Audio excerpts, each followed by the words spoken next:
هذه القصيدة إهداء للشريف عبد العزيز بن عبد الله البرادعي بمناسبة زواجه. يا مرحبا ترحيبة أهل الطيب عالين المقام، ترحيبة بضيوفنا تكبر ويعلى شانها.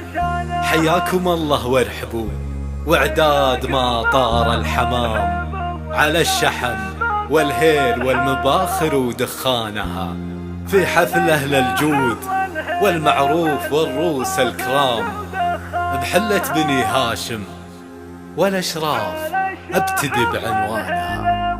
بحلة بني هاشم والأشراف ابتدي بعنوانها. يا مرحبا ترحيبة أهل الطيب عالين المقام، ترحيبة بضيوفنا تكبر ويعلى شانها.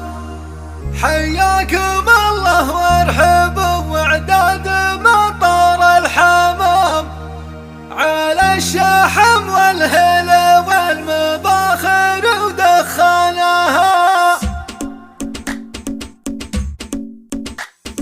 يا مرحبا ترحيبة أهل الطب عالين المقام، ترحيبة بضيوفنا تكبر ويعلى شانها. حياكم الله وارحبوا وعداد ما طار الحمام، على الشحم والهيل والمباخر ودخانها، في حفل أهل الجود والمعروف والروس الكرام، حلة بني هاشم والأشراف ابتدي بعنوانها. عند البرادعة مقام الطيب مدهال الحشام، في ليلة فيها السعادة جده لمزانها. مبروك يا عبد العزيز ويا عاس افراحك دوام، مبروك يا اللي كل جزه ماخذ النشانها. يا شبل الاشراف النشام اللي يطلبون السلام، وتبعت القط طويله تبتلي بنيانها. وابوك عبد الله وعبد الله سنا فيما يضم، ذاك الشريف اللي ملك كل العلوم وصانها. واخوانك عبد الرحمن ولؤي في الشده حزم، روس الرجال اللي لا جات الكايده فرسانها. من لابت